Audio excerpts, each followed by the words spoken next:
พาติตะทัดไหลรัตนาผ่านแผ้วภาคแก้วเจ้าตั้งสามภาคการโดยความเคารพนอบนบปุจจาขอย่อมือ10 นิ้วไหวสาปาละมีธรรมครูบาอาจารย์พระมคาเถรานุเถระพระเถระพระเจ้าพระสงฆ์ทุกรูปทุกตนด้วยความเคารพขอความสุขความสัตย์ดีจงมีแก่ศรัทธาญาติโยมท่านสาธุชนพุทธบริษัททุกท่านมาปะกันละเนอมาปะกันแล้วกับรายการสารธรรมยามแลงช่วงมรดกธรรมปืนบ้านล้านนากับตนตัวแห่งกระผมอัตมภาพพระครูสังฆลักษณ์ธนอัตรัตนสิริเจ้าอาวาสวัดคาลิกาลามตำบลต้นทงอำเภอเมืองจังหวัดลำพูนก็ได้นำเอารายการมาพบกับศรัทธาญาติโยมนักศีลนักบุญทุกท่านกันเป็นประจำทุกวันพฤหัสบดีวันนี้มาพบกันก็เป็นวันพฤหัสบดีที่25เดือนพฤศจิกายนพุทธศักราช2564ก็มาพบกับรายการสารธรรมยามแลงฟังน้ำฟังธรรมแบบปื้นบ้านล้านนาสำหรับวันนี้ศรัทธาญาติโยมท่านทั้งหลายก็จะได้สดับรับฟังอย่างพระธรรมเทศนาต่อจากวันพัดที่แล้วตัณหา3 เงาวันนี้ก็จะเทศธรรมตัณหา3 เงาผูกต้น2คือกับศรัทธาญาติโยมท่านทั้งหลายได้สดับขับฟังก็ต่อจากตัณหา3 เงาผูกต้น1เมื่อวันพัดที่แล้วเพราะฉะนั้นศรัทธาญาติโยมท่านทั้งหลายที่ได้เปิดเครื่องวิทยุสดับรับฟังอยู่นั้นก็สามารถเปิดเครื่องวิทยุสดับรับฟังได้ที่ต่างสถานี 104.50 วัดฝายหินมช.เชียงใหม่ 100.25 วัดพระบาทอุดมอำเภอฝาง 106.25 มนเสียงธรรมอำเภอแม่แจ่ม 98.75 วัดห้วยตองซักอำเภอจอมทอง 88.25 วัดศรีปันเงินอำเภอสันปะตองแล้วก็89.50 บ้านทุ่งเรดิโออำเภอสันปะตองอันนี้ก็เป็นคลื่นที่ศรัทธาญาติโยมท่านสาธุชนจะได้หมุนคลื่นวิทยุสามารถรับฟังคลื่นใดๆก็หมุนไปที่คลื่นหั่นแล้วก็สามารถรับฟังได้ทางระบบอินเทอร์เน็ตบ่เต่าแต่นั้นก็สามารถรับฟังได้ในระบบของ Facebook ไลฟ์ชื่อว่าสาธุเจ้ารัตนสิริภิกขุก็สามารถเข้ามารับฟังกันได้ก็มีอยู่หลายช่องทางเนาะศรัทธาญาติโยมท่านทั้งหลายที่ได้ถ่ายทอดทางระบบเสียงให้ศรัทธาญาติโยมได้สดับรับฟังกันวันนี้ก็จะได้เทศนาธรรมตัณหา3 เงาผูกต้น2บ่ฮือได้เสียเวลาก็เชิญจวนป่อออกแม่ออกศรัทธาญาติโยมท่านทั้งหลายได้ตั้งอกตั้งใจสดับรับฟังพระสัทธรรมเทศนาตัณหา3 เงาผูกต้น2เป็นลำดับต่อไป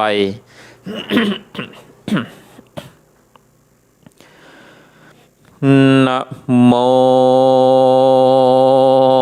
ตัสสะภะคะวะโตอะระหะโตสัมมาสัมพุทธัสสะ อินตังตงขังอาเลญญาสัจจังจาเตเปโตกังจาลาเปตุขังเปลี่ยนเทมเปโตขังมาลานำเปโตขันเตอาโหวัตตะโอยโนสงสารนินานโนบอสัจยังมันเตียงโหความเงียงไปมาฝูงศรัทธาปิดน้องอย่าตกขายของประมาทลาสาอายุสังขาลาใดเต้าใดนับใดอายุอันจักมีมาตั้งนานมันหากไกลกว่าตั้งหลังฮือปากันละวังแต่เนอในเนอมาจุราจโน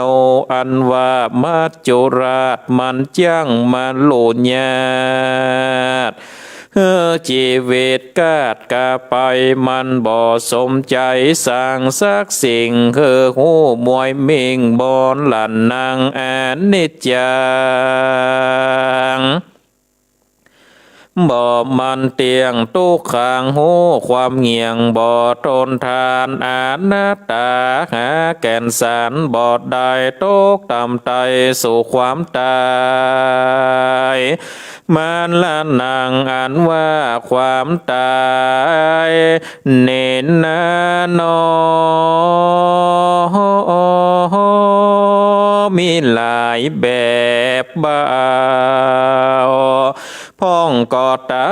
ยหนุ่มพ่องก็ตายเท่าพ่องก็ตายย้อนกรรมเก่าปามาพ่องมอละนาโดยโลกาพญาตข้อมาปาดกรรมมาปานเป็นโลกทรมานห้อนไม่อยู่บ่ใดตายไปพ่องอยู่ในวัยกำลังสนุกใจมัวม่วนกอบฟังมาด่วนวำวายลางคนเป็นหนุ่มจุมใจแอวสุขสนกายกันกราบบุบบันคาติการนี้บอดตันวางลอดกอบมวยมอดจีวีลางคนเป็นคาฮะบอดเดคบโมเอวสมโซเพื่อนฝูงลูลาลมเข็นคาตายความนากลางต่างลางพ่องชีวิตวายวางบอดตันปองเมื่อตายโหงขาดเพราะความประมาทลาสาลางพองขี่รถขี่ลาฟังเฝ้าใจขาดข่าวดุดันกัวบอดตันฟังลวงเลยตกบ่วงบาทมาจุราชจริงเอาลางพ่องกำลังมึนเมาโดยน้ำเหล่าเตียวตายเต้ารถต่ำตายลางพองไปก้าไปขายถูกคนใจต่างนาบุบบันบาเอาเข้าของบางพ่องเป็นคนจองหองบางเบียดตายย้อนกำเกียดบอดตันปิดยาลัดนาพ่องเป็นคนปาลาในบาปมาตีขนาบเต็กเตงเป็นนักเลงนักเล่นนับเข้าเส้นผิดกฎหมายเลยมาตายขาดย้อนศีลแนดปืนยิงลางคนแอวซ้อจริงลูนญาติเป็นผู้ใครอาจกลางคืนเขาเอาปืนมาส่องเลยมวยมองเมื่อเมืองผีลางคนอยู่ดีบ่มีพญาสายฟ้าฟาดยามฝนพ่องแอวสุกสนในป่าตัดไม้ผ่าแป่งโลมบ่ได้ตั้งตัวไม่โกนหนีบ่พ้นตายไปพ่องแม่เสียใจอกหักด้วยความหักกำลมบ่สมไฟอ้างมามวยมั่งกินยาตายพ่องหัวใจวายตายบอดตันได้เสียได้สั่งลบกัดกลางเต้านอนกิงพ่องเป็นแม่ยิงมาจริงฮักเล่นจู้บ่สมไฟโอกำแพงเลยแสวงหาทางออกมาเยี่ยยอนหยอกตายโหง พ้องมาถ้าลงลำบากมาตายฝากทอนหลับมันเป็นที่ลำคาญลูกหลานตันเตาจนหมนเก่าหมดของหมดเงินหมดทองซ้ำเสียงหมดเล่นเกียงจริงต่อตัวตายมอนละนางอันว่าการตายเนนาโนมีหลายหลอมแบบเบาพ่องก็ตายเท่าพ่องก็ตายหนุ่มเนาบ่าวเจ้าจีพ่องตายดีพ่องตายกายสู้แต่กรรมมาแปดไปตอบโดยแตนแล่นนาสาธุจัดแนนเลยศรัทธาต่างหลายเคยใหญ่หน่อยจุงปาการติดตามตายถ้อยโลดธรรมสังขารลางอันว่าสังขารนี่นาโน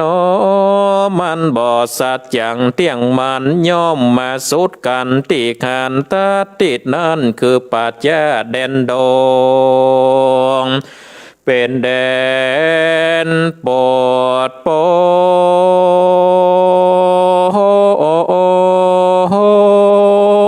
เตขวางยังสลีละล่างกันยัง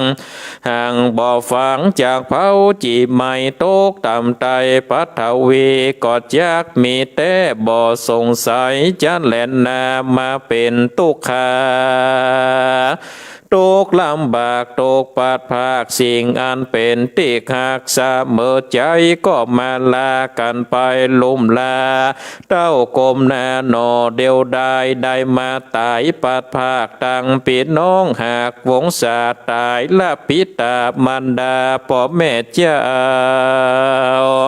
ตายละลูกเต้าอันเกยละลมตายละฝูงเจ้าจมอันเกยสุดละหมู่ตังมิดแก้วสาหายละปูปาตายายละลำห้อย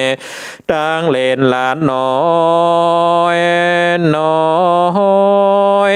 ปูนอะไรก็มาจอนจากใดปัดภาคตั้งเข้าของมากหมู่เก๊กหาตั้งสามีกาอันหักยิงละเมียแก้วมิงเสมอใจจากกันไปลุ่มฟ้าบ่ปีกปอกแน่เกินมาฟุงศรัทธาพี่น้องอย่าโตขายของพามาดลืมตัวอย่าหลงเมามัวลืมตนตัวเนิดเจ้าอันหลงหนทางนั้นลาวง่ายกว่าลงใจเมามัวจงปาตนตัวตั้งอยู่ตั้งกับกู้สินธรรมเว้นจากต่างมัวดำกำสาวปาเอาตัวเตียวไต่เต้าเตียวเข้าสู่มรรคญาณตั้งอยู่ในสมถกรรมฐานและวิปัสสนาญาณส่องแจ้งอันเป็นปัจจัยเติมแทงเข้าสู่เนรปานหากได้ตนเตียวไปมาในวัฏสงสารหลายจาติก็อย่าได้ขาดศีลธรรมทานศีลภาวนาโดดจะดังสะเป่าคำปาภัยทอเหมือนดังเข้าห่อสะเบียงต่างเตียวต่อไปสู่แดนสวรรค์เป็นแดนโศกอานาลำยิ่งเกิดเมืองแก้วมิ่งมาคาเนลปานบ่อนยาจัดแลดนาปานเนนนากาถาขิญาอันเตสนาสามเงากอดแล้วเป็นห้องก่อนแลติดนี้จักเก่ายังอมตะปัญหาผู้มีพระญาเปิงหูดังนี้เอวัมเมสุตังเอกังสัพมัญญังพังกวาราชกะเกวิหารเตเวโลวาเนกัลลันทากานิวาเปเตนะสัมมาเยตันตากาเลเทโลนามะโวโสติเอวัมเมสุตังอั นว่าสูตรอันนี้นาเป็นนิตานาวาจนาแข่งมหาอานันตเตนเจ้าโตนอุปถากไฟเฝ้าพระสัทธาปากหูสุดตัวตนได้ฟังธรรมเทศนาแม้บทน้อยจากพระยอดซ้อยสัพปัญโยตนเป็นโควิเศษแก่หมู่เทเวศและมนุษย์สาเทโลอันว่ามหาอนันตเถนเจ้าตนผ่านเผาซึ่งพระหูสัจจังจริงเล่ากำหลังแม้บอกแจงจริงได้แสงเทศนาคือแก่อาจละหันตาอาจลอยนั่งเป็นต้อยเรียงงามในตามกลางสงองค์ข้าจาตเป็นขีดนาสาวกาจาตอันลิญญาอันมีเป็นเก้าเงาแห่งสังฆเจ้าโมมหากาสาปะเถระเจ้าขีดนาว่าพันเตขาไว้แด่มหากาสาปะเถนเจ้าตนแก่เท่าโดยอาวุโสอนันโตตนข้าชื่อว่าอนันตเถนอิตังสุตังกาลกาเลสูตรอันนี้นาหากได้ยินได้ฟังมาโมคาตัวลาจากข้าอุบแก้วปากแห่งพระผ่านแผ่วศรัทธาโดยมีนัยยะดังปุคาจากวิชาชนาไปหน้านี้แลดนาเอกังสามัญยังมีสมัยกาลครับหนึ่งวันนั้นนาเขตห้องในกลางเตตองเวลุวันนาลามเป็นสวนไผ่งามสะอาดพระโลกกันนาดห่างสะเทศอยู่สำลานเมตตาบานภัยแผ่เป็นที่อภัยแก่สัตว์ทั้งหลายมีกระต่ายกระแตเป็นตนบ่อไก่ป้นจากเมืองราชกะกนากรเต่าใดนาตตากะเลในขณะยามนั้นยังมีเพโคตนหนึ่งหนุ่มน้อยสินใสชื่นจ้อยนำมีจิวามหากาลีงามสุภาพก็เข้าไปขาบวันตายังตนพระสัทธาจอบเงาจะขออำลาพระพุทธเจ้ายอดเยินยานจากไปสู่สถานเขตของเมืองสาวัตถีเขตของราชธานีส่วนตนพระมุนีจิงปงโอกาสอนุญาตคือตามพาตนาพระพุทธตนผ่านเผาจริงบอกเล่ากรรมฐานโดยใจบานบ่เศร้าคือแก่พระเถรเจ้านำไปเอาเป็นปัจจัยเติมแต่งเฮือสองแกงมากการยานดับสงสารตุกโตถึงสุขยิ่งโยดนิพพานาว่าดุราตันกาลิเยหนุ่มเนาเจือจัดเงาอริญญากรรมฐานังอาหารลิตัวตันจงหับเอากรรมฐานอันหาวจากจานสอนสั่งเฮือล่ำเพิงถึงแก่นสารตัวเติงสา32 โกฏากอันเป็นของธรรมจักรกามนาดเอาใจจำโจทย์อยู่ใจเอาเป็ดไม้ใต้สองมักกะญาณล่ำเพิงถึงสังขารตัวเก่าคือกันแต่เล่าว่าเปล่าสูญหายกำหนดกายของเฮาและตานว่าเป็นของลวดลวนเน่าเปื่อยพูดปังจีลังบ่อนยาวสืบกว้างหูแตกเมืองอยู่บ่อนนานตุกมาเผาผ่านจู้คืนวันคำเจ้าตุกไม่เอาเผาโลนอนัตตาบอดใจตัวตนสักสิ่งคือมวยมิ่งทมปัทเว โนลากาเลเคยนอนเนาเจือจัดเจ้าขีญาต้านจงล่ำเปิงหากรรมฐานไปใจคือขันแต่ใส่ในร่างกายจงกำหนดหมายในธรรมตั้งสี่คือมันตีว่าบ่แม่นเป็นแก่นสารเอากรรมฐานเป็นติจางเป็นติตั้งการภาวนาตั้งแต่เกสาโลมาไปจูจอดต่อเต่าลอดมันตะเกมันตะลงคังหันเป็นอนิจจังทุกขังอนัตตานั่นแหละนาแดดตันก็จักได้เถิงแก่อาจละกันตาวันหนึ่งนาไปนาจวงโอตอมทาปั้มเป่งเปลี่ยนจากเติงโศกสะเทียนยาวยิ่งกว้างเปลี่ยนก่อสร้างไปเตอนาตั้นเหยตัตตาในกาละยามนั้นเหล่าพระกาลีเทนเจ้าตนสุภาพกอดนบน้อมขาบอำลาอย่างพระสัตตาตนผ่านเผาเอาตนเดียวเข้าสู่เมืองสาวัตถีราชธานีเตต้องเข้ายังจอดห้องป่าจ้าแดนดงเขตโพดโป่งเตขว้างยังสลีละล่างกาญาโพดโมสัตตาเป็นติจางด้านเข้าจอดยังปั้มเป่งเปลี่ยนโยสุกสะเตียนไปตนเดียวก็มีและนาตันตาในกาละยามนั้นและนายังมีสองขาผัวเมียผู้เฒ่าหากอยู่เฝ้าป่าจ้าแดนดินอยู่แสวงกินกับสาลีลาซากอันปื้นหากจังเผาผีสิ่งของใดดีเสื้อผ้ามันหากถ่อมท่าเอามาเป็นของอาตาสองเท่าและนาตีนั่นนาสองขาผัวเมียปุญญาเท่ามากันมาหาเต็นเจ้าเขาย่างจอดสัตลาจริงปาการ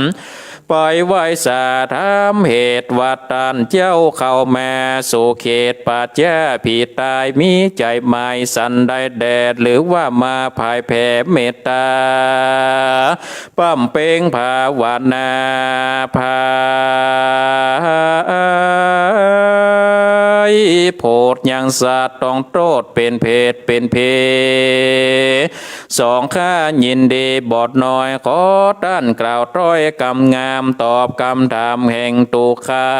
อันอยู่ท่าดาฟังนี้แดดเตอเทโรติดนอนมาหาเต็นเจ้าตนจิวว่ากาลีจริงไขวาตีตอบถอยปั้มเป่งปล่อยกถาแก่สองขาผู้เท่าว่าดูราป้อออกแม่ออกสองขาฝูงอาลีญาจัดเจ้าเชื้อจัดเผ่าขีดญาโต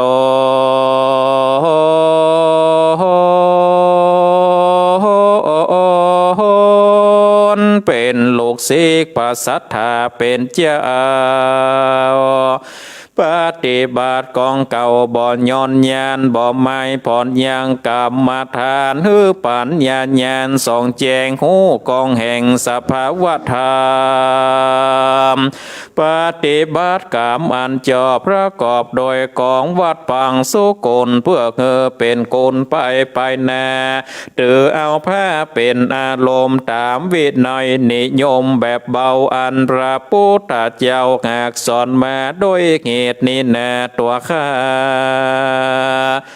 จิงพาตนาเข้าสู่อาสาไลโยปัจจาแดนดงเพื่อโปดโป่งยังกามมาคนคือขาดโซเสียงจาดกิเลสตัณหาหยาบนั้นสองขาผัวเมียสองเท่า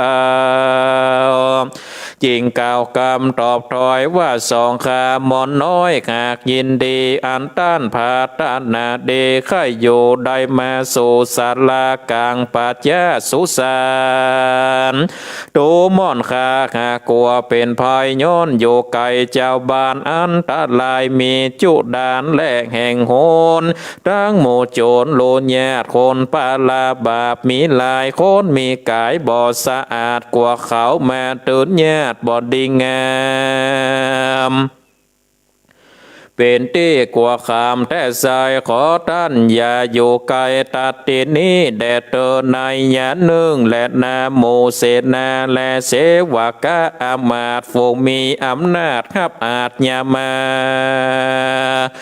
จากพระราชาธิราชเจ้าคือมาฝ่ายเฝ้าโพกอยมาพอล่องหอยโมกายอันโคตรค่ายมาอยู่อาสาไหลกลัวเกิดภัยกับด้านกวนติพาน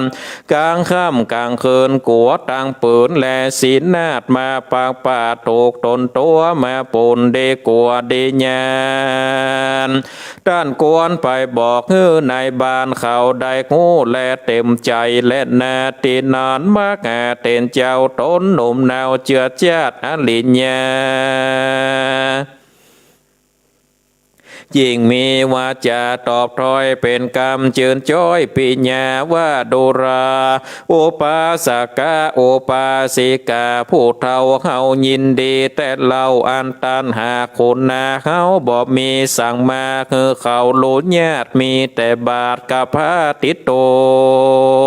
วเฮาบอกกลัวเข้ามาจักมาจริงโลจักอาสาลายอยู่บ่เมินจักอยู่จำเลินกรรมมาทานเต้าแต่โอดสากหะและบ่มีปมาตะลาสาพระมาทในสุสานอาวาสกลางคืนการนั่งนอนเตียวยืนในอาลิญาปาตาตั้งสี่จักเป็นที่กวนระวังมีสติสัจอย่างมันแก่นจักเฮือได้เล่นเป็นภาษาลมว่าอันอาทะในกาลยามนั้นยังมีเศรษฐีสองคนผัวเมียผู้เฒ่าเศรษฐีผู้ผัวนั่นเล่าจิวธรรมจิตตาส่วนภริญาเมียชื่อว่านางปาธิดาส่วนโลภสวภาหนุ่มเนามีลูกเต่าผู้หนึ่งชื่อว่านางเขมางามโสภาจื่นจอยพงเป็นสาวหนุ่มน้อยสิเนหาเป็นตีเปิงตาแก่หมูทลามแล้วบ่าวหนุ่มมาเจยจุ่มจมควานเป็นนิรันดร์ใจมาปองไข่ได้ฝ่ายแฝงหักนางจอมแปงนางเข็มมามากนักหนาก็มีแลนาสาพิเข็มมาส่วนวันนางเขมานางธิดางามบ่เศร้าอายุบ่เท่าตันแก่ก็รีบเข้าแผ่สู่มอนลันนาย้อนเปียติโลกามาปาชีวิตเสียงขาดเมื่อมอนสองตามอนพ่อแม่เจ้าจวงจับเข้ามาเวินปันบาคนตัวนาปากันเสียดายมากนักแต่แลนนาส่วนคนทั้งหลายเขาคงควายทรงสการยังสาลีลาสากช่วยกันหามจากลากสากแหกนางเขมานางงามนั้นนะหนุ่มเนาปากันไต่เต่าเข้าสู่ป่าแจ้สุสานและนาอาทะในกาลยามนานสองขาผัวเมียผู้เฒ่าขาดหนิงเล่ากองดีว่ากวนดีเอาซากผีคือเป็นประโยชน์คือคนทั้งหลายในการโทษในวาตาสงสารจริงไปบอกฮืออาการธรรมจิตติเศรษฐีหูแจ้งว่าลูกศิษย์แห่งพระมุนีนายตั้นมาอยู่ภายโพดยังสัตว์โลกในที่นี้กวนดีเขาตั้งหลายไปไหวสาไปสักการะปูจาแต่เล็ดนายามนั้นยังมีเสนาอามาตย์ผู้หนึ่งแห่งพัญญาปเสนติโกศลตนองค์อาจอันเป็นกษัตริย์ตาติราชเมืองสาวัตถีเสนาบดีก่อนนำเอาข่าวสารไปไหวสาทูลกล่าวคือพัญญาเจ้าได้หูข่าวอันมากเต็นเจ้ามาอยู่เมตตาในสุสานปัจจาตินั่นแลเหมือนนั้นพัญญาปเสนาติโกสลัดลานตนองค์อาจนากรใจจิกมีขอระไทยจมจื่นไข่ไปยกยืนสันสานอย่างพระมหาเถระเจ้าจริงไต่เต้าไปสู่สุสาน แล้วนามาสการกราบเก่าโดยติเตติเต้าหาแห่งปองงามแล้วจะถามยังพระมหาเถระเจ้าถึงองค์เก้าเงาภาสัทธาดังสาวกามวลหมู่ว่าพระสาธิตอยู่คนใดสุขสบายหรือว่าทุกข์ยากตะลงลำบากโดยเปียติโลกาว่าอันบดนานมากากาเลเถนตนชะลาจิงแสงสวัสดกำเด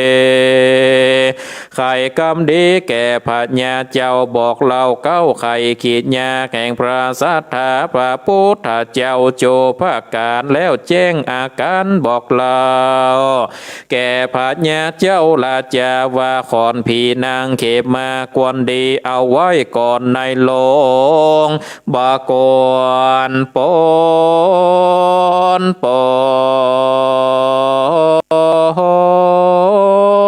เผาไม้กวนเอาไว้บ่เปเป็นเปสนาเพื่อคือโยกาว่าจะลาเจ้าทั้งคนหนุ่มเท่าโอปาสกาโอปาสิกาติเอากันมาเล็งพอคือได้ขันต่อยังตามอยากได้พิจารณาคือหูก็จักเป็นครูสอนใจจักเป็นพัดใจไปนา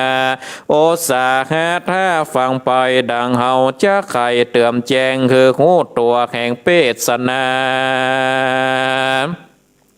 พระโหจนาอามาตาปัญหังสุตวเตนะอุปาเยนะกุสัตลังปัญหังอาเจคิตงติมหาราชเจ้าโดรามหาราชตนองค์อาจงเฮอคนตั้งหลายมาฉลาดในธรรมคือมาหุนยางโกฏกรรมธรรมจาตว่ามีอำนาจมากเหลือหลายกวนเกิดแก่เจ็บตายแห่งมนุษย์คนเฮาหลุมฟ้ามีทุกตรวจหน้าหมู่หญิงใจพ้องเจ็บตายคือเมื่ออายุยังหนุ่มผิวพรรณจุ่มกำลังงามพ้องก็ทาลามแล้วหนุ่มน้อยมาจุลาดก็มาจองหอยลู่เอาไปพ้องกำลังมีไว้มัวมวนก็ฟังมาด่วนตายไปมีต่างๆนานาแต่และนาอันว่าการตายนี่นาโปราณจารย์หากต่างไว้ในโลกลุ่มไตเป็นเปตสัตนามีต่างๆนานาสอนบอกตามดังออกในกัมปีกตำยังขอนผีคือแจงหากล่าวแสงเป็นเปตสัตนาเพื่อคือคนตั้งหลายโปงสัญญาโปงปัญญาหูหลอดหูสอดดวงธรรมจดจำเอาไว้จากเป็ดไม่ไตสองตั้งเดินเพื่อคือจำเลินกรรมฐานจากติดตามตนไปใจคือปานได้เติงเวียงแก้วยอดมาหาเนละปานจะแลดนาดูกะราตั้นตั้งหลายโยผู้ตันต่างหลายจงปากันมาพร่ำพูนยังเปตสันนาอันเป็นปัญหาในซากผีคือแจงตามดังเฮาจักกล่าวแสงสำแดงธรรมอันว่าการต้มน้ำเดือดบอกแห้งเหือดแล้วโป่งลงเย็นเพื่อจำละสลิลาซากผีตายนั่นคือหากได้ตัวทำสองพักการอันมีในสันดานแห่งคนต่างหลายหนุ่มลา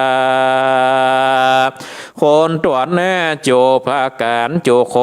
นได้แก่กุศลและอกุศลอันคนเฮาหากกระทำไว้จักมีน้อยใหญ่สักปันได้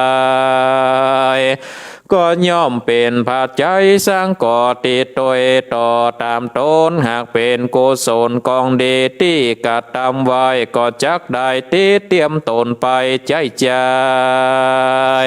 ถ้าลาบได้ถึงนิพพานดับสงสารทุกโทษถึงสุขวิโรธเจยบานส่วนอากุศลนั้นหนาบอดีจัวจ้าคือว่า บอนเดจัวให้ย่อมติดตามแปดป้ายต่อยตามเมื่อถึงความลำบากตาลงตกยากเป็นนิรันดร์ตั้งแต่ปัจจุบันจัดเนบาปจากจองเจตลาบถึงจัดนาอากุศลต้อยเข็นขาปาเข้าสู่อบายภูมิปาลงโขมนาโลกมกหมายตกต่ำตายอเวจีและนาโปกัลละผู้ใดกตามกุศลผลบุญไว้มากกว่างเกิดก่อสร้างสิ่งกองดีตานาศีลภาวนามีบอกขาดหากโสดเสียงจาดเป็นคนบนกุศลเตียนยอมติดตามตนไปใจถ้าหลับได้เข้าสู่พระนิพพานโดดจะด่างหมอน้ำอันโป่งลงวางเฮเย็นนั่นแหละนาดุรามกาบ่พิจเจ้าอันว่าก้อนเศร้าสามก้อนติดตั้งนำหอนนั้นเกิดได้ราวตั้งสามอันเฮอกำเนิดยังเป็นที่เวียนเกิดและเวียนตายแห่งสัตว์ตั้งหลายโจโพโจพรามหูและนาคือว่ากามาภาวะโลภะภาวะและอโรปะภาวะย่อมเป็นที่เวียนตายเวียนเกิดบ่เป็นที่ผาเสดสักภาการลางเตื้อกำบันดาลเฮือเป็นสาติละชานตัวถอยลางเตื้อก็ได้เกิดเป็นคนเดลางเตื้อไปตกอเวจีตะลงลำบากลางเตื้อมาตกยากเป็นคนขอกินลางจาดมาเป็นคนเมาวินปันบากำทาลงเนินจาทอดละมานตกผ่านกันอยากกรรมวิบากมาสนองและนาโยกาวจละเจ้าทั้งหลายเตียนย่อมแหน่งหนายังภาวะต่างสามอยู่ใจผันแต่ไข่ได้ต่างพระนิพพานอันเป็นโศกเจยบานยิงโยดดับทุกโทษในวัฏสาครกอดย้อนภาวะทั้งสามหูจักไหวคอนงอไหวคอนเงียงบิดเบลเบียงเปปางมีแต่อนิจจังทุกขังอนัตตาแน่แจ้งตามดังพระแสงเทศนามานีและนาเนทิตังขิญญาอันเทศนาวิเศษจากห้องเหตุปฏินากัตถาตัณหาสามเงาผูกตวนสองก็บังกมสมเลสเดเอาละศรัทธาญาติโยมท่านสาธุชนนักศีลนักบุญทุกท่านการได้เทศนาธรรมตัณหาสามเงาผูกต้นสองก็ปริปุณังจบลงไปเป็นที่เรียบร้อยก่อนยาวเหมือนกันเนาะศรัทธาญาติโยมเกือบ30 นาทีเหมือนกันนะเนาะที่ใดเทศนาธรรมตัณหาสามเงาก็อิดเหมือนกันนะเนาะเทศธรรมมนใจเสียงมนก็อิดเหมือนกันนะศรัทธาญาติโยมแต่ก็พยายามเทศให้มันจบเพื่อที่ศรัทธาญาติโยมจะได้เข้าใจยังธรรมคำสอนแห่งองค์สมเด็จพระสัมมาสัมพุทธเจ้าอันว่าธรรมตัณหาสามเงานี้ศรัทธาญาติโยมท่านทั้งหลายก็ตึงบ่พ้นเนาะกับการเกิดแก่เจ็บตายอนิจจังทุกขังอนัตตาเกิดแก่เจ็บตายนี่ศรัทธาญาติโยมทุกสิ่งทุกอย่างที่เฮาเกิดมามันก็เป็นทุกข์อย่างที่บอกไว้เมื่อวันพัดที่แล้วว่าเกิดก็เป็นทุกข์การได้แก่มาก็เป็นทุกข์เจ็บมาก็เป็นทุกข์ตายก็เป็นทุกข์ศรัทธาญาติโยมมันก็เป็นสิ่งที่เป็นทุกข์เกิดมาเฮาก็เป็นทุกข์เกิดขึ้นมาแล้วใหญ่ขึ้นมาก็เป็นทุกข์ได้เสาะว่าหากินเป็นทุกข์ได้เสาะใส่ปากเลี้ยงต้อง เมื่อเท่ามานี่ก็เจ็บพันเจ็บนี่ลุกก็โอยนั่งก็โอยก็เป็นธรรมดาตายไปก็ซ้ำเป็นตุกถ้าเฮาว่าบ่ได้สร้างคุณงามความดีเพราะฉะนั้นเนี่ยคนเฮาเกิดมานี่บ่ล่วงพ้นจากกฎของพระไตรลักษณ์เหตุใดที่ป่นเอาตรงสามหางได้นำหน้าเฮาตั้นตั้งหลายไปนำหน้าตูเจ้าแห่มก่อนศรัทธาญาติโยมเวลาเปิ่นเอาศพออกบ้านเนี่ยเพื่อจะแบกตรงสามหางไปก่อนว่าเหตุใดเปิ่นถึงได้เอาตรงสามหางไปก่อนก็เพราะว่าอะไรหยังก็เพราะว่าเปิ่นได้เป็นปริศนาธรรมว่าคนเฮานี่บ่สามารถที่จะล่วงพ้นอะไรหยังก็คือล่วงพ้นคำว่าเป็นอนิจจังเป็นทุกขังเป็นอนัตตาบ่สามารถที่จะล่วงพ้นไปได้ศรัทธาญาติโยมต่างหลายถ้ามันบ่ล่วงพ้นในมันก็จะเงียดใดศรัทธาญาติโยมก็คนเฮาก็ต้องตายไปเนาะตายไปก็อนิจจังทุกขังอนัตตาอนิจจังความบ่เที่ยงแท้แน่นอนทุกขังความเป็นทุกข์อนัตตาความบ่ใจตัวบ่ใจตน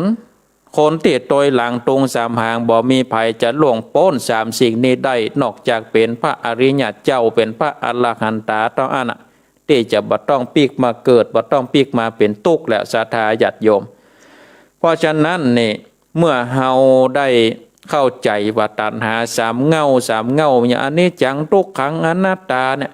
เกิดมาแล้วอย่างแน่ถามว่าบางพ่องก็ตายเหมือนยามหนุ่มยามน้อยบางพ่องก็ตายเหมือนยามเป็น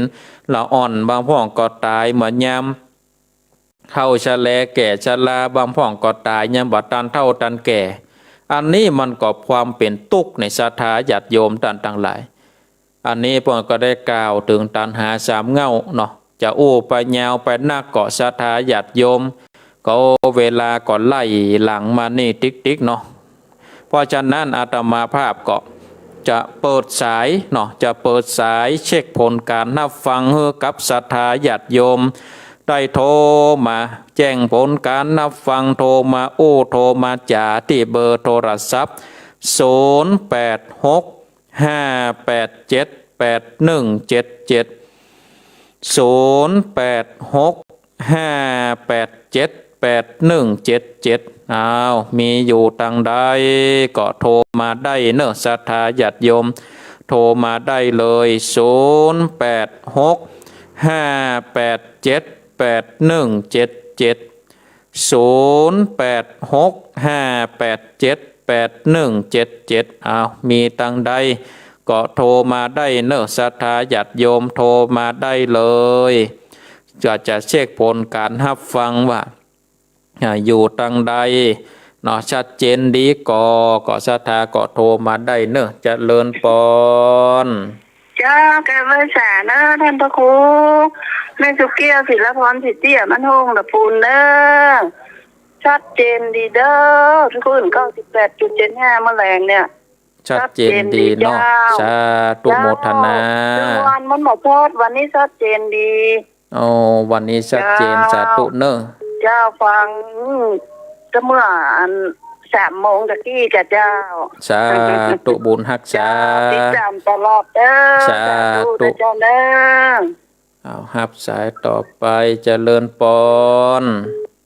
ความไม่สาครับพระพระครูปอน้อยบุญปาน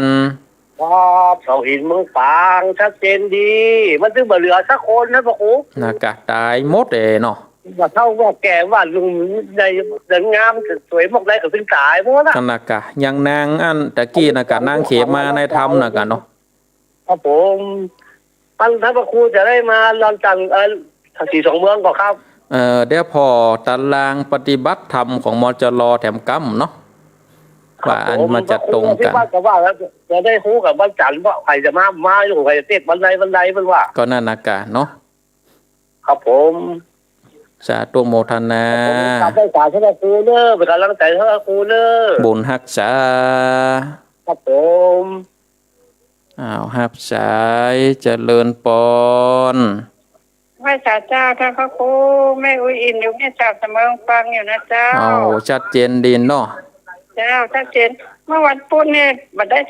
ด้โทรหาท่านสักคำมันลดเวลาไปก่อนเนาะ สายมันโยน เปิ กั ด นนี่ สาย เนาะ มันน่ากันได้ นั่นน่ะกะ ท่านครูเปิดสายมันน่ากันแล้วก็โทรกับบัดติดง่ายอ่ะ กำนี้จะเปิดมันมึนแหมน้อยเนาะ เจ้าพระเจ้าเป็นกำลังใจท่านครูนะเจ้า สาธุโมทนา เจ้าสาธุเจ้า 0865878177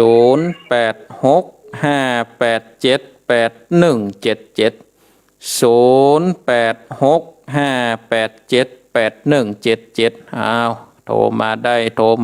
เจริญปอน นมัสการเจ้าพระครู ยาย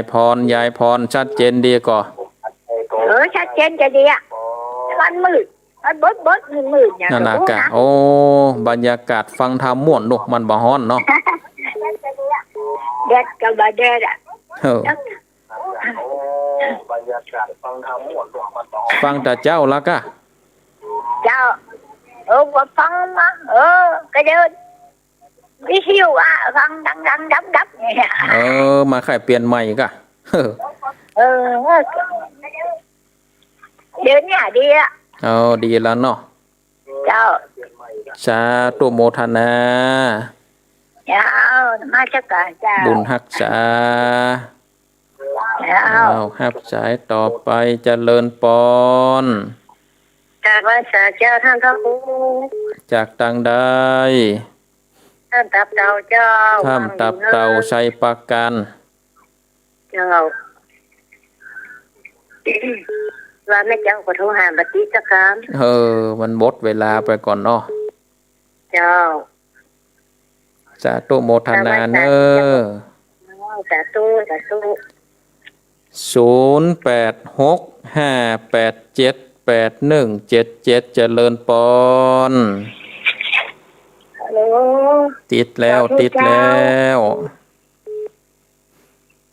จากตังใด กรุงเทพไปเด้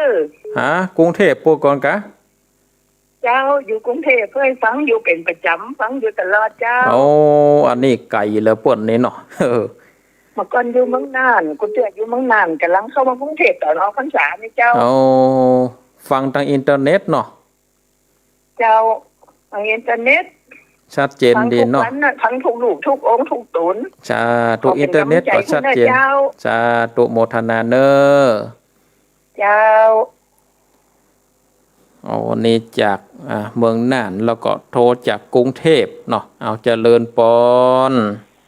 ครับไปสาท่านพระครู ก็บุญตัน ครับฟังตลอดนั่นเด้อ ฟังอยู่ตลอดนี่ก็ชัดเจนดีเนาะมันใกล้นี่เนาะ ครับชัดเจนดีมันใกล้ดีกำลังใจนะท่านเด้อ สาธุโมทนา ไปสา หับสายต่อไปเจริญปอน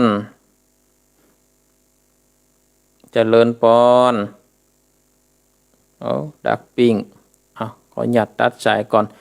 0865878177 เจริญปอน สาธุเจ้าท่านพระครู จากต่างใด จ้าแม่ไอ้เจ้า แม่อายชัดเจนดีเนาะ เจ้าวันนี้ฝนตกกับเจ้า มืดมาเหมือนกันนะนี่ พี่ตั้งฝากพี่ตกเจ้า ตะปูนตกตังเพนี่มืดบัดใดแต่บัดตกเตื้อ เจ้า สาธุโมทนาเนอ เจ้า หับสายเจริญปอน กับนมัสการเจ้า จาก ยินพระเจ้า ได้ยินแล้ว นมัสการเจ้า อันข้าเจ้าฟังจังสันทรายหนองจอมนี่เจ้า สันทรายหนองจอมชัดเจนดีเนาะ ชัดเจนดีเจ้าพระคุณเจ้าโชคขนาดนะเจ้า ชอบก็ฟังกันไปเรื่อยๆหลายตนหลายองค์สลับซับเปลี่ยนกันไป เจ้าเป็นกำลังใจฟังตึงวันนะเจ้าองค์ไหนมาก็ฟังโอ้นะเจ้า สาธุบุญรักษาเนอ สาธุเจ้า 0865878177 0875878177 เจริญปอนไม่ทราบเจ้าท่านพระครูจากตังใดแจ้งหัวลิ้นเรียงปางเจ้าอ๋อวันนี้ชัดเจนนี่เนาะเจ้าชัดเจนดีเจ้าสาธุเจ้าข้าพเจ้าเจ้าบุญรักษาเนอเจ้าขอบพระคุณเจ้าอ้าวมาทำเข้ามาแถมกำเอาเข้ามาแถมกำเจริญปอนกราบพระสาครับจากตังใดเขามาจากต้ารอครับผมต้ารอดอยรอนี่กะครับผมอ๋อชัดเจนดีเนาะชัดเจนดีเข้าท่าดีเสียงชัดเจนดีครับเข้าท่าดีชัดเจนดีท่านผมอยากจะถามว่าเวลาผู้คอยนามโซมีในบ้านในเขากำเขาเป็นคนถือตู้เบื้องหน้านี่เขาจะมีกรรมเหรอครับโอ้ได้บุญเนาะเอาใจหว่านาเอาใจสู้กะครับเขามีกรรมเหรอครับบ่มีกรรมก็ได้ใบเป็นอย่างลูกเนาะแบกตุงเอาสาธุเดี๋ยวจะอู้ในวิทยุฮันเนอร์ครับสาธุโมทนาสาธุเอามาแถมกรรมศรัทธาญาติโยมท่านทั้งหลายเอาเจริญปอนมาตรการครับเป็นโต๊ะครับปางโม่เชียงดาวครับปางโม่หลวงพ่อเหมือนเดิมยานครับชัดเจนดีเนาะหลวงพ่อเนาะใช่ประจันจิตครับชัดเจนดีเนาะสาธุโมทนาชัดเจนครับสาธุโมทนาเนอชัดเจนครับสาธุบุญรักษาครับครับศรัทธาญาติโยมขออนุญาตยกหูก่อนเนอะยกหูก่อนตอบคำถามนี่กำเดียวตอบคำถามนี่กำเดียวเปิ้นถามว่าอันแบกตุงสามหางนี่จะมีกรรมก่อนก็อันกรรมนี่อาตมาบัดแน่ใจเนาะมาต้องไปสอบถามคนที่เป็นสัพพะเลอพุทธะคนที่เปิ้นมีกรรมแต่อาตมาหันหมดตังหมดลุนนี่นะพวกก็มันเปิ้นสะดวกเนาะสะดวกไผถือก็ถือเองน่ะก็บ่ได้มีกรรมมาหยังก็อยู่ที่ใจเนาะศรัทธาญาติโยมเฮาถือดีเฮาถือว่าดีเฮาก็ว่าดีก็แบกนำเอาไปปัจจาเนาะก็แบกนำตรงไปปัจจาก็คงบ่เป็นหยังศรัทธาญาติโยมเนาะพอออกเนอะก็ถ้าเฮาแบกไปแล้วก็ด้วยจิตใจที่ดีเนาะจิตใจที่ดีเฮามีความพร้อมในด้านร่างกายเฮาถือว่าเฮาก็ช่วยมันมีภัยกรรมบ่มีภัยถือเฮาก็แบกไปถือไปก็ไปเป็นหยังเนาะอยู่ที่จิตใจเฮาเนอะศรัทธาเนอะพอออกเนอะมันเป็นหยังสบายใจได้มันเป็นหยังส่วนจะมีกรรมนะมันมีอันกรรมได้เพิ่นครูบาอาจารย์ต่อก่อนหรือว่าป้อนน้อยป้อนหนานเพิ่นถือมามันมีอาตมาจะไปเชาะมาก่อนเนอะไปเชาะมาก่อนก็จะไปถามมาก่อนเพิ่นแบกตรงเพิ่นไหวอย่าใดนะแต่อาตมาหันแล้วทั่วไปนี่ก็บ่มีกรรมหยังเนาะศพจะออกก็แบกขึ้นบ่าไปเลยก็แล้วแต่ครูไผครูมันศรัทธาเนาะพอออกเนอะมันเป็นหยังถือว่าเอาจิตใจเป็นติดตั้งแล้วก็โนโมทนาเอาละเนาะศรัทธาญาติโยมท่านทั้งหลายเวลาก็ไล่หลังมานี่แล้วก่อนจะจบจากรายการก็สาธุอนุโมทนากับท่านอาจารย์พระสมุพิสปิยธรรมโมวัดมงคลเกษมยังปวนได้ร่วมทำบุญปูจากันเทศเนาะได้ร่วมทำบุญปูจากันเทศเป็นจำนวนเงินอยู่200 บาทก็สาธุอนุโมทนากับท่านอาจารย์พระสมุพิสปิยธรรมโมวัดมงคลเกษมยังปวนอำเภอหางดงได้ปูจาพระธรรมเทศนาก็สาธุอนุโมทนากับศรัทธาทุกเสียงทุกสายเนอะที่โทรมาแจ้งผลการนับฟันโทรมาโทรมาจ๋า แล้วก็ศรัทธาญาติโยมที่เข้ามารับชมรับฟังในการถ่ายทอดตามระบบ Facebook อาตมาภาพก็ขอขอบคุณอนุโมทนาเอาละเนาะศรัทธาญาติโยมท่านทั้งหลายรายการสารธรรมยามแรงช่วงมรดกธรรมพื้นบ้านล้านนาเวลา 15 นาฬิกาถึง 16 นาฬิกาในการดำเนินรายการโดยอาตมาภาพพระครูสังฆรักษ์ธนอัตรัตนสิริวัดหาริการามตำบลต้นทงอำเภอเมืองจังหวัดลำพูนก็ได้นำเอารายการมาพบกับศรัทธาญาติโยมวันนี้ก็พอสมควรแก่กาลเวลาก็จะขอนำเอารายการได้ละจากศรัทธาญาติโยมท่านทั้งหลายไว้เพียงเท่านี้ก่อนขอความสุขความสัสดีจงมีแก่ศรัทธาญาติโยมทุกท่านอายุวันโนสุขังภะลัง